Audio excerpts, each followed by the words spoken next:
A lot of stuff to digest. We got two of the best to help us. Joining me now, Walser Wealth Management President Rebecca Walser and Fox News host David Webb. David, let me start with you.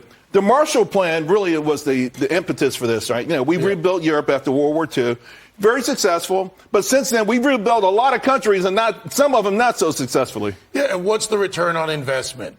The return on investment of the rebuilding of Europe was that we had a stable continent until we got the more left-leaning economists, the people, the guilt in Germany, all the things that took it down, the culture. And now they won't even, by the way, to Ukraine. But it was worth the investment. It was worth the investment then. But we've been reinvesting without the return. Now Europe's saying, or the EU, they're going to put $54 billion into Ukraine, but we're being asked to pony up hundreds of millions. Right. I mean, billions. This is ridiculous. Rebecca, on the stock market side, as much as people have been belly aching about the Fed and Jay Powell keeping rates higher, a lot of this is out of their control. If our government, and right now they're scheduled to raise more money through Treasury auctions than ever before next year, we don't know who's going to buy them. You've warned about debt and these kind of things for a long time. Yeah, on November 1st, Charles, they announced that they needed to raise $1.6 trillion just through Q1 of next year. So we have, basically, deficit, like coronavirus level stimulus all the time now. Like, what is happening? No one's talking about it. And you're right.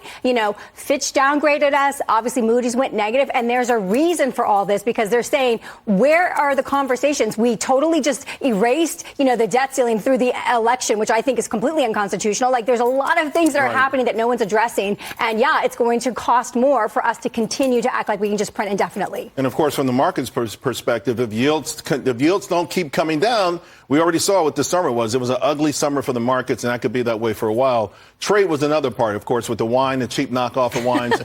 We're seeing, a big time. There are de facto trade wars going on right now. I know that our friends at the Wall Street Journal hate it. They hate it when Trump put in those trade policies, but Biden hasn't removed them. But COVID, it proved that we should, right? I mean, we should. All our pharmaceuticals are coming from China, like this. And what did we do about it? Right. Nothing. Right. So they give us the disease. Now they talk about RSV and other things, and then they make the cure. Please cure. send us the medicine. Please send us the medicine. Come on, really? Yeah, ship it to us. So no matter what, then you think these trade battles are going to continue? Right? Well, yeah, because we're too integrated to the point that we're overly reliant on enemies, to be honest. Well, we're too dependent. Not just integrated, we're really dependent on them. That's true. They have a weapon, and we're trying to deal with communists. Yeah. That's who's in charge. Yeah.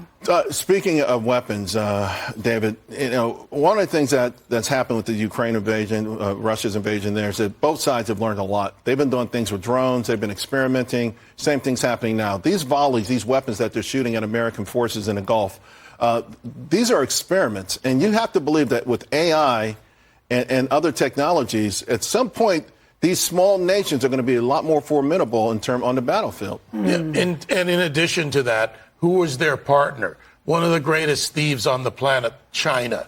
So China working with Iran, China sharing technology. Early on, it was Taipodong missiles and North Korea sharing technology. But now drone technology, AI, you look at hackers. I mean, look at the cyber Avengers that went to a water treatment facility in Pittsburgh and put a message on their screen. So we're getting cyber, we're getting kinetic. They're attacking ships in commerce, right. and the USS Carney had to respond over the weekend. Right. So we're seeing a growing battlefield and a more complex battlefield. Yeah, and I don't think these are just idle, volleys. I think they're fact-finding missions. I got to change courses, while I've got you, because it's rare I could get someone with all your pedigree. If we had another hour, I would run down all of her degrees, folks. Right? But she covers all of this. One Supreme Court case could mess up chunks of the tax code. The question is, justices will debate the meaning of income. This is so important. It's a couple, it's Moore versus United States, a couple that were taxed less than $15,000 on an investment in India. They hadn't even cashed it in. They hadn't even received the funds. And we know that progressives would love to tax assets. They want to tax your art collection. They want to tax these things. But what bothers me with this is not a super wealthy couple, right? We're talking $14,729. For anyone out there that says, go after the rich in their art collection, be careful.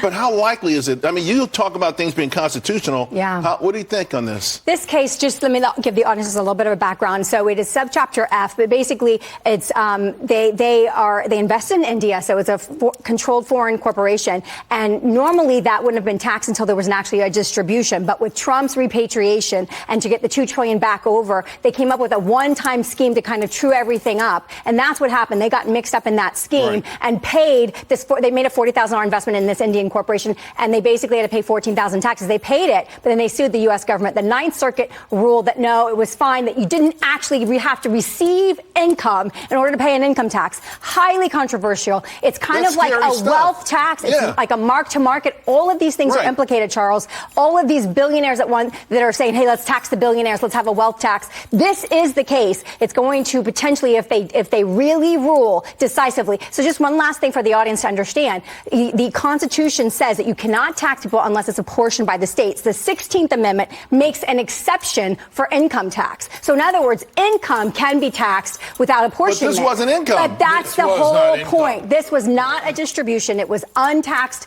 undistributed earnings. But if the Supreme Court says it was okay, then that green light progressives to go after anything. As whether a tax it moves attorney, or doesn't move. A tax attorney, we know the saying is taxing income from whatever source derived. The fact that it was not derived in any capacity is a huge problem. Red flag. We have to get this ruled correctly. And we need not just another narrow rule, and you and I were talking about this. Look, taxing wealth is what they want, but taxation without realization on your profits, that's way beyond taxation without representation. I mean, if they say this is okay, if they say this is okay, David, Charles, this is the beginning of them to be able to tax us for anything. And it wrecks the stock market. Anyway. Imagine at the end of the year, you have all these paper gains, and then they tax half of it, but the next year the market goes down 50%. You're wiped out. Who the hell would invest in anything? You know what? We got to leave it there. We're all getting wired up here. Rebecca, David, they've been saying rap for about 20 minutes. Thank you both very much.